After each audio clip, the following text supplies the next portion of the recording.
Olá, está no ar Porto e Negócios, o nosso espaço semanal para que possamos debater assuntos importantes em relação aos portos internacionais, portos do Brasil e principalmente em relação ao Porto de Santos. Eu sou o Maxwell Rodrigues e fico com você nessa próxima meia hora. Já exploramos aqui no nosso programa muito relações de tecnologia, relações operacionais e hoje é o dia para que possamos ter uma aula de pessoas, pois pessoas são extremamente importantes para as operações dos portos e também para tudo aquilo que é necessário do desenvolvimento do nosso país. Para isso, recebo Lenilton Jordão, gerente de pessoas e organização da Embraport. Lenilton, obrigado pela tua presença aqui. É um prazer enorme ter um profissional capacitado como você no nosso programa para que possamos explorar esse tema tão importante. Pessoal, muito obrigado pela oportunidade. Espero contribuir com o programa. Sem dúvida. Meu segundo convidado é Paulo Queijo, da MQS Consultoria e da ABRH. Paulo, obrigado pela tua presença aqui. É um prazer enorme também ter você no nosso programa para que possamos explorar o teu conhecimento. Eu que agradeço a oportunidade também de poder falar um pouquinho sobre gente, porque gente que faz a diferença, né? Não tenha dúvida, e a gente acredita muito nesse sentido. Vou começar com o Lenilton. Lenilton, segundo o valor econômico, a Embraport é uma das melhores empresas para se trabalhar e principalmente na relação de gestão de pessoas. Primeiro, eu tenho que fazer esse questionamento. Por quê? E segundo, como é que foi receber um prêmio e uma notícia tão importante como essa para a Embraport? Para a Embraport foi uma satisfação muito grande, porque o ponto principal disso é a valorização dos profissionais. Este ano nós recebemos o prêmio pelo valor econômico pelo segundo ano consecutivo. Nós iniciamos essa avaliação em 2016, onde entre empresas de 500 e 1.000 pessoas nós ficamos em quinto lugar e esse ano nós ficamos em segundo lugar. Então nós tivemos um salto maravilhoso e também conseguimos a premiação da revista Você S.A. como uma das melhores empresas para se trabalhar. De Santos nós somos a única empresa que foi elegida nas duas revistas esse ano. O que eu consigo dizer é que a valorização do profissional, o trabalho que a gente tem de engajamento com as pessoas dentro da Embraport, a aproximação que tem entre o nível de liderança com as lideranças operacionais, com o integrante, faz com que a gente valorize um pouco o capital humano e ele sinta parte disso. Então, quando você trabalha com um profissional que ele identifica qual o propósito dele na empresa, ele contribui ainda mais no seu dia a dia. Você motiva todos os dias, você traz treinamentos, você capacita, mas quando ele identifica de fato qual é o propósito dele na empresa, ele se engaja melhor. E aí faz com que a gente consiga trazer tudo isso a um nível de satisfação. A gente parte nesse ano que o principal ponto que a gente tem é satisfazer o nosso cliente. Para isso a gente faz também a comunidade e em volta disso eu tenho as pessoas. Então se a pessoa está motivada, o profissional está motivado, o cliente vai estar motivado e consequentemente o nosso acionista também. A gente pode dizer, eu vou explorar um pouco mais isso, Lenilton, que o grande desafio é o engajamento não só e motivação também do cliente externo e o cliente interno? Também. E eu separo dois pontos. A motivação do engajamento. Porque a motivação ela é importante, mas ela não é a única ferramenta necessária para a gente conquistar os nossos objetivos. Porque você pode motivar hoje, mas daqui a 3 dias o profissional está desmotivado. Mas o nosso papel é engajar esse profissional, é entender de fato qual é o papel dele na organização. Então, se a gente de fato entende, eu como profissional, independente da posição, pode ser um auxiliar, pode ser um gerente, pode ser um diretor, pode ser um operador, se ele de fato identifica qual é o propósito dele na organização, ele vai contribuir cada vez mais e ele vai se sentir cada vez mais satisfeito. Automaticamente você consegue satisfazer o nosso cliente. O ponto principal é o nosso cliente. Então, quando você identifica na ponta o valor disso, lá na frente você vai conseguir ter resultados melhores. Então, cada vez mais, essas premiações faz com que a Embraport identifique que o seu papel internamente está sendo bem feito e externamente é a consequência disso. Naturalmente, o cliente vai identificar que nós somos uma empresa humanizada. Porque nós não só trabalhamos internamente para gerar oportunidades de emprego e salários, mas é entender de fato que ele é uma pessoa que ele precisa servir, e aí eu falo, servir não é se servir, é servir ao próximo, porque quando você se serve, você não serve. Então você servir ao próximo gera uma expectativa em você de ajudar o próximo ser humano, e é isso que a gente faz com todos os integrantes. A gente tem um turnover muito baixo na Embraport, comparado às outras empresas brasileiras, porque o turnover é um grande desafio para as empresas hoje. Se a gente for olhar a área portuária em geral, a média de turnover está em 1,22, a gente tem 0,6 de turnover, que isso quer dizer? Que o profissional ele quer continuar na empresa. Se a empresa tiver de fato um propósito para ele, se a empresa gerar oportunidade de crescimento para ele e se a empresa de fato mostrar para ele que lá na frente ele tem um futuro. Então, se a gente for olhar hoje que a Embraport ela tem 800 funcionários, se eu pegar do início das operações, que foi em 2013, até 2017, eu garanto para você que aproximadamente 15% a 20% das pessoas que iniciaram em 2013, hoje já estão em outras posições, porque cresceram internamente. Então é isso, quando você tem um propósito, se engaja, a empresa gera oportunidades, gera novos conhecimentos e aí só depende de você. É isso que eu acredito como um diferencial da gente ter recebido os 2 prêmios. Não tenha dúvida. E, Paulo, vou explorar um pouco. Em certa oportunidade, eu li a respeito desse tema que eu vou te pontuar agora, onde um CFO, um gerente financeiro, né, hoje o nome utilizado é CFO, questionava dentro do planejamento estratégico por que investir nos profissionais ali da empresa, uma vez que esses profissionais iriam deixar em algum momento a empresa e levar esse capital intelectual. E o CEO da empresa fez o questionamento ao inverso para o CFO dessa empresa, dizendo o que ocorre se nós não investimos na capacitação e essas pessoas permanecerem dentro da empresa. Essa é a mentalidade que nós temos que ter daqui para frente, principalmente nos portos do Brasil? É um ranço esse raciocínio. Se você fala de CEO, CFO, você está falando de empresas muito grandes, mas as empresas pequenas ainda têm isso. Para que eu invisto em alguém que vai me deixar? Se você já pensa dessa forma, primeiro, não tem competitividade no mercado. A outra, só pegando um gancho no que o Nilton falou, a diferença de motivação e engajamento, a motivação tem um fator muito interno e realmente é muito mais curto. O engajamento tem a questão, eu vou só repetir o que você falou, o propósito é diferente. Você traz alguma coisa da organização para juntar aquilo que é comum à sua equipe, aquilo que eles pensam, aqueles valores, e aí você engaja as pessoas para o propósito no qual eles vão se alinhar. Aqueles que não se alinham não ficam na empresa. Essa é a diferença de conseguir esse resultado. Na mesma coisa, quando eu vi uma pesquisa há alguns anos atrás, acho que foi 2015, que foi no CONAR, se não me engano, que colocaram, que 70% dos grandes executivos, grandes CEOs e relacionados, falavam que a sua equipe direta de diretores não tinha capacidade para estar na função. Eram 70% falando isso. Aí eu pergunto, quem escolheu essas pessoas? Foi ele. Então, assim, primeiro, passa da questão de como é que eu trago as pessoas para a organização, o que eu busco como profissional, e se eu não faço qualificação, capacitação, de acordo com aquilo que é o alinhamento que eu preciso na minha organização, eu não tenho como desenvolver a empresa, nem desenvolver os profissionais. E aí parte disso a questão de plano de carreira, como é que ele pode se desenvolver dentro da estrutura organizacional, enfim, tem várias coisas que você coloca. E se as pessoas não estão preparadas, não atendem bem o cliente interno, muito menos o cliente externo. Eu faço a minha obrigação, aí eu pergunto, qual é a sua obrigação?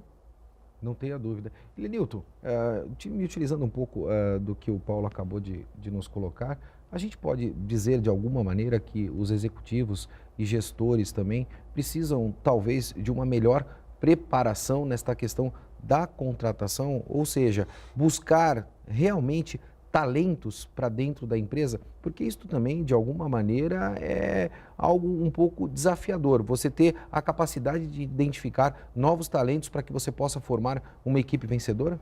Eu acredito que o propósito de você buscar profissionais no mercado é você identificar que ele, de fato, possa contribuir na empresa.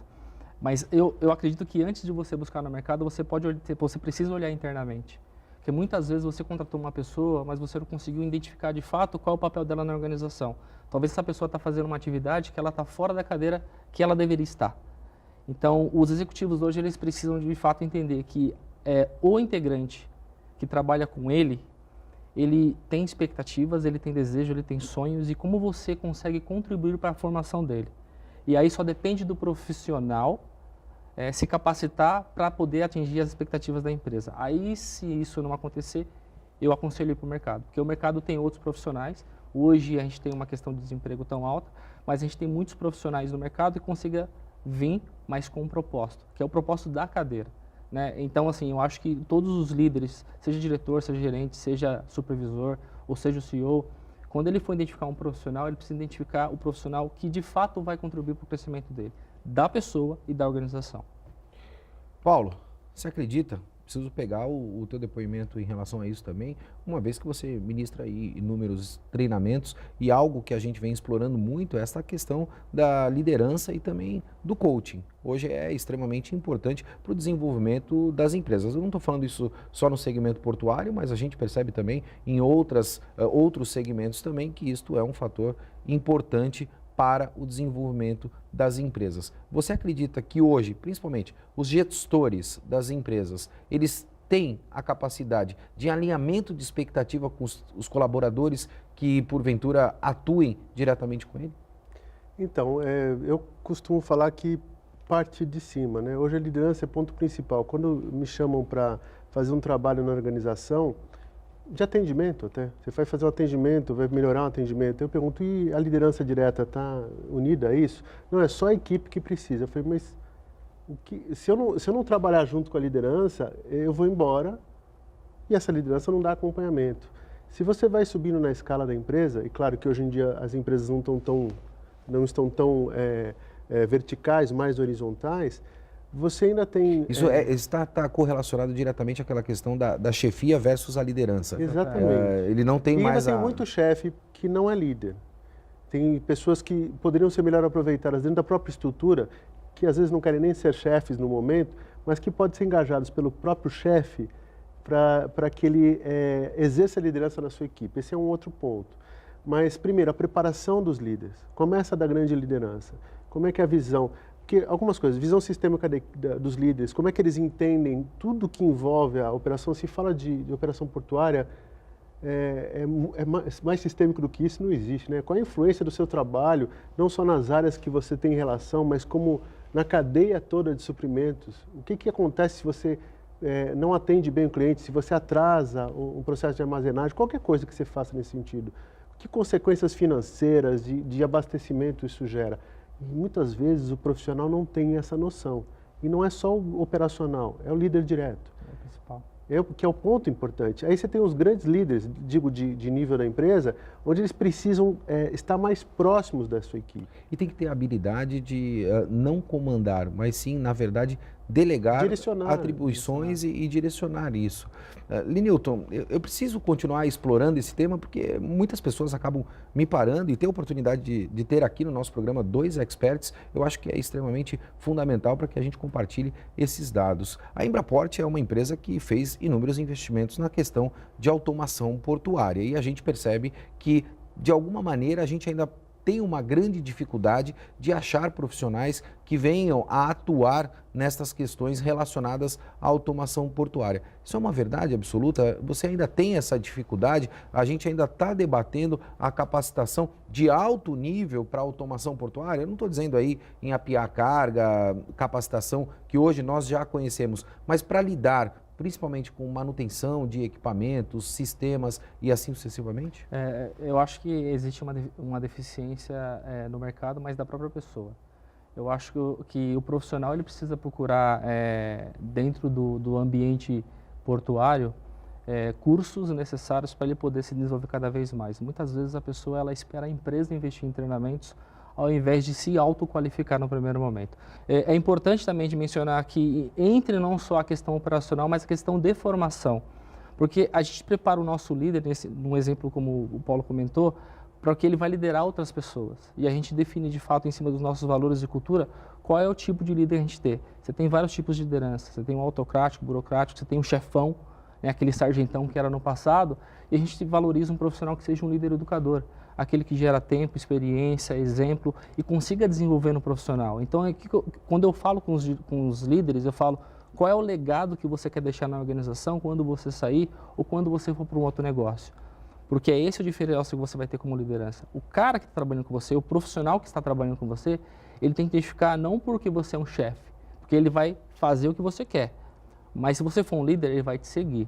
Então, assim, essas formas de qualificação não é só no ambiente profissional, mas de liderança também.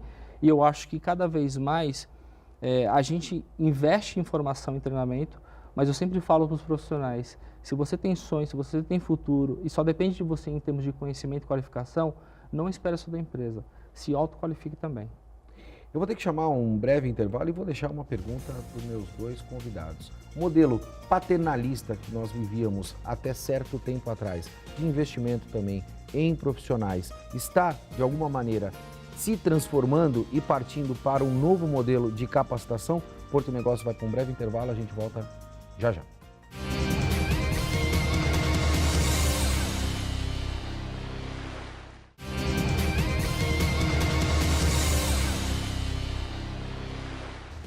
Estamos de volta com Porto Negócios, eu sou o Maxwell Rodrigues e não esqueça de acessar o nosso site e deixar lá a tua sugestão de pauta, o teu comentário para que possamos debater aqui no nosso programa. Esta semana é uma semana para termos uma aula em relação a pessoas e para isso eu venho recebendo aqui Lenilton Jordão, gerente de pessoas e organização da Embraport e Paulo Queijo, da MQS Consultoria e da ABRH. No último bloco eu deixei um questionamento para os meus dois convidados. Esse modelo paternalista que nós tínhamos, Paulo, num passado não muito distante, onde a empresa tinha que prover capacitação, o Estado tinha que prover capacitação, ele vem sofrendo transformações e são as pessoas, os indivíduos que hoje precisam se autoqualificar para que possam estar presentes num mercado tão competitivo igual nós temos hoje nos portos brasileiros e mundiais? São duas vertentes aí do que você está falando. Por exemplo, a questão de políticas públicas em relação a desenvolvimento de mão de obra, de necessidade de mercado, isso precisa acontecer, na minha visão, porque você tem uma necessidade regional e aí você fala assim, olha, eu preciso trabalhar tais qualificações. O governo pode fazer trabalho ou algumas iniciativas. Isso não está relacionado, desculpa te interromper, mas isso não está relacionado ao preparo de uma geração para substituir uma outra geração e não necessariamente a geração ativa hoje que precisa ter uma capacitação contínua do processo? Então aí que entra duas coisas. E outra, profissão hoje não é única para o resto da vida. Então você tem 3, 4 profissões que podem permear a vida de uma pessoa que vive em média hoje 90 anos, daqui a pouco vai viver mais de 100 anos. E o tempo ativo da pessoa é muito maior hoje do que era antes.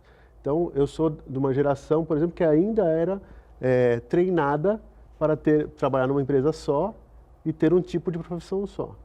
Então hoje, mesmo as pessoas mais velhas do que eu já estão na segunda ou terceira profissão diferente do que tinha antes. Então, uma coisa é política pública por necessidade, outra é a questão de, se falar do paternalismo com relação à empresa, tem empresas que não foram e não são nesse sentido. Mas uma coisa é a necessidade global da empresa, outra é o que eu quero para a minha carreira, o que eu preciso para me desenvolver. Se eu for ficar esperando a empresa fazer isso por mim, eu não me desenvolvo. Quem vai dizer a carreira que eu vou ter é a empresa, não sou eu. Hoje, com as novas gerações, no qual a geração não muda a cada 5 anos, e a nossa época de mais novo era a cada 20 anos, desculpa, na minha época, vocês são mais novos, era 20 anos, 15 anos, hoje são 5. Então você tem pessoas que escolhem fazer uma coisa e daqui a pouco não querem mais fazer isso, querem fazer outra coisa. Não só por inconstância, mas por, olha, não é isso que eu quero, não me Principalmente essa com nova isso. geração que vem chegando, né? Essa tomada de decisão de mudança, ela é muito rápida e parece que existe, de alguma forma, não é um descomprometimento, mas, na verdade, a busca contínua por uma melhoria. Então, você tem um desprendimento dessa nova geração que vem chegando hoje. Desprendimento é a palavra certa. Eu acho que desprendimento é a tem uma palavra volatilidade, adequada. ou seja, às vezes se torna tão assim, não é isso, porque fica com aquela ânsia de algo novo. Então você chega um momento que você até acha muito bom que o profissional chega num momento que ele tem outras ambições e vai para outra, ou concorrente, ou outras áreas que ele possa se desenvolver. Mas hoje em dia ainda sinto, eu acho que é o âmago do que você está falando, sinto uma falta de compromisso com alguns profissionais em traçar um pouco a sua carreira, no sentido de se preparar, de se qualificar. Então, às vezes, muita gente vai para São Paulo e vai trabalhar em São Paulo. Ainda as pessoas aqui da nossa região que pensam nisso, se preocupam com isso, vão para mercados maiores. E existem oportunidades aqui na nossa região. Lenilton, preciso pegar a tua opinião em relação a isso e fazer já um link direto com outro ponto. Qual é a tua visão em relação a essa geração nova que vem chegando, principalmente nessa questão comportamental, que está relacionado com o emocional? Eu percebo isso também nas empresas no modo geral e certamente sofro isso também dentro da minha própria empresa. E, consequentemente a isso, qual é a importância de se ter projetos sociais? Isso é um papel, é uma responsabilidade das grandes corporações e o que isso contribui efetivamente para o desenvolvimento, principalmente do nosso segmento portuário? Quanto à primeira, eu acho que o jovem, ele sempre cresceu já numa era de eletrônica, de tecnologia de informação, conseguiu as coisas mais fácil. Se você for olhar a nossa geração, a X, e até os baby boomers, que é a geração mais antiga, então teve mais dificuldade para conquistar um espaço dentro de uma organização em termos de liderança. E o jovem, ele conseguiu as coisas muito rápido, a tecnologia é muito rápida. Muitas vezes ele é muito inteligente e ele trabalha numa velocidade muito ampla, mas ele esquece que por trás disso tem uma questão de comportamento, de valores, de alinhamentos estratégicos que ele precisa também conhecer. Hierárquico também, podemos também, dizer dessa maneira? Existem alguns jovens que de fato conseguem ter algumas posições como líderes nas organizações, pelo crescimento, pela resiliência que ele tem de poder trabalhar em diversos setores, mas eu acho que ainda existe uma preparação. O problema é que cada vez mais, se você for olhar, tem mais gerações no mercado de trabalho. E como você trabalha com diferentes gerações na mesma empresa? Muitas vezes tem uma pessoa que ela é tecnicamente boa, como o Paulo falou, mas se você passa essa pessoa para um âmbito de liderança, ela tem que ser deficiente. Então, as empresas elas precisam trabalhar muito qual é o propósito desse profissional. Então, para não gerar frustrações de equipe. Então, assim, eu sempre acredito que o jovem ele consiga, dentro das organizações, buscar aquilo que ele espera, mas ele precisa entender de fato o que ele quer fazer da vida, o que ele quer fazer em termos de crescimento, senão ele começa a frustrar a sua carreira. E automaticamente você frustra a empresa, porque ela investe em qualificação, em exame médico, em treinamento, em desenvolvimento, e você perde ele para o mercado. E muitas vezes você desmotivou um profissional internamente porque você não gerou essa expectativa. E aí, voltando um pouquinho ao âmbito da pergunta sobre a questão de sustentabilidade, a gente tem um trabalho muito forte. Eu acredito que as empresas elas precisam valorizar sim a sustentabilidade, a relação com a comunidade, porque isso é um diferencial na empresa. Nós temos vários programas com comunidades, nós apoiamos várias comunidades da região de Santos. Nós temos voluntariados internos da Embraport, nós temos mais de 3.000 horas em programas de voluntariados. E esse ano nós estamos fazendo um programa de educação global, que é um programa de um dos nossos acionistas, da DPW, que a meta do grupo é que a gente consiga levar informações para mais de 30.000 pessoas. DPW é Deep World. Deep World. E nós fizemos um programa aqui na área continental de Santos. Foram 8 módulos, onde os nossos próprios líderes, gerentes, diretores, como voluntariados, foram à escola e passou um pouquinho da experiência de como opera um porto, como é que é a questão de você contratar, como é que funciona a mão de obra, como é que é a parte de segurança, para que a gente consiga já trazer nessas crianças a oportunidade que ele tem no futuro de buscar um caminho no mercado de trabalho. Então, assim, esse foi um dos programas que a gente tem com comunidade. E a ideia é que o ano que vem a gente também consiga fazer esse mesmo programa em outras comunidades. Nós percebemos que a geração que nós temos atual em relação à geração nova que vem chegando, ela tem um time de colocação no mercado um pouco diferente. Ou seja, a geração atual, ela se colocava no mercado com 18 a 19 anos e a gente percebe que essa geração mais nova que vem chegando, em virtude principalmente da capacitação, entre outras condições, vem se colocando no mercado em torno de 25 a 26 anos. Isso é um grande gap, Lenilton e Paulo? Vou começar pela visão do Lenilton. Eu acho que é um grande gap. Eu acho que é um grande gap. A formação hoje ela é muito importante. Então, assim, hoje a gente tem muito jovem que está procurando o seu primeiro emprego. E aí os programas, por exemplo, de jovem aprendiz que vai de 14 a 24 anos é a porta de entrada em muitas organizações. Eu acho que esse, para mim, é um dos programas mais importantes que tem como estagiário. Porque é nesta condição que você consegue preparar ele em termos de cultura, em termos de valores da organização, você consegue trazer para ele a experiência do que ele quer para a vida dele, e aí você consegue dar um direcionamento com ele. Antigamente, a porta de entrada era o trainee. Só que o trainee muitas vezes vinha com alguns vícios já de outra empresa. Sim. E aí era difícil, porque ele já queria entrar na empresa já com um papel de querer ser líder em 1, 2 anos. E hoje, o Jovem Aprendiz, você tem a oportunidade de reconhecer de fato quem são os talentos e aonde você pode encaixar ele dentro da organização. E aí você está contribuindo para a sociedade, está contribuindo para a comunidade. Então, para mim, a porta de entrada é o Jovem Aprendiz. E essa diferença de 14 a 24 anos, ela é essencial, porque hoje num país como o Brasil, com uma geração de desemprego, com desemprego tão alto, a gente precisa gerar oportunidades para que de fato a gente consiga fazer o ciclo rodar nas empresas. E é importante. E pensar muito mais de uma forma macro do que no universo minimalista. Exatamente. Paulo, é um grande gap? Ainda é, mas eu assim embaixo que você falou, lembrando que isso é política pública, né? Você cria um Jovem Aprendiz como estrutura, aí você tem os campos, o camping e essas entidades que estão...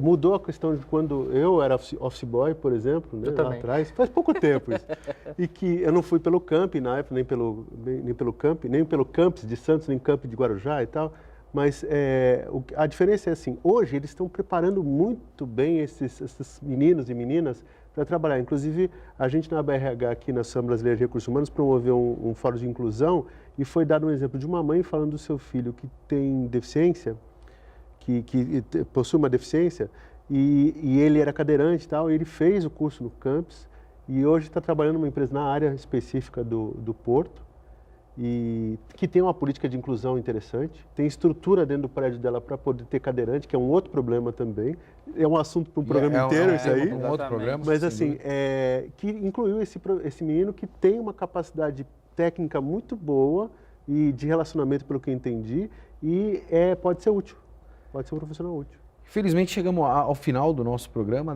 não vou chamar de programa, vou chamar uma aula em recursos humanos com esses 2 especialistas, mas antes de terminar o meu programa, tenho que fazer o meu questionamento, que sempre o faço ao término do nosso programa.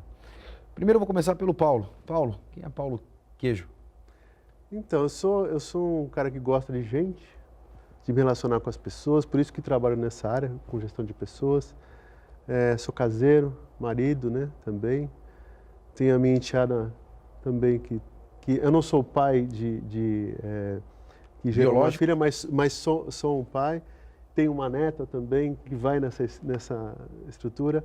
Então, gosto de lidar com gente, trabalhar com pessoas, por isso que também estou em associação. Então, assim, eu acho que a gente tem que valorizar a gente dentro das empresas, por mais que a gente tenha a máquina, né? As máquinas só operam se as pessoas estiverem muito bem preparadas até para fazer manutenção dessas máquinas. Não tenha dúvida, e esse é o futuro. Na verdade, a gente tem aí um impulsionamento tecnológico muito grande, mas quem faz e quem tem o capital intelectual são as pessoas. Lenilton, quem é Lenilton Jordão?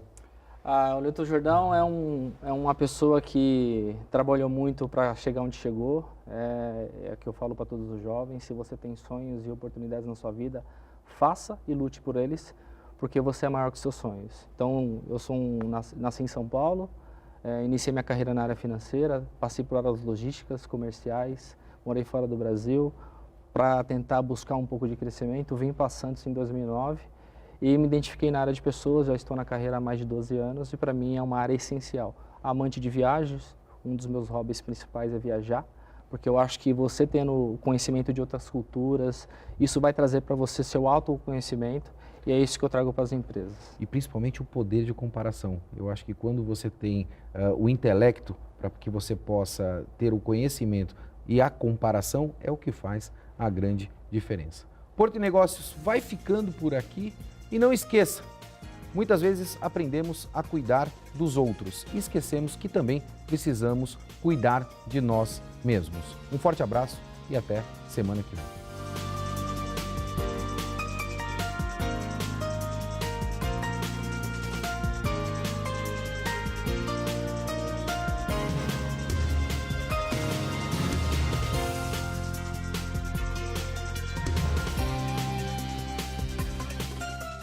Porto e Negócios. Apoio Brasil Terminal Portuário. Acreditar e inovar. Mareste Telecomunicações e Grupo Mendes.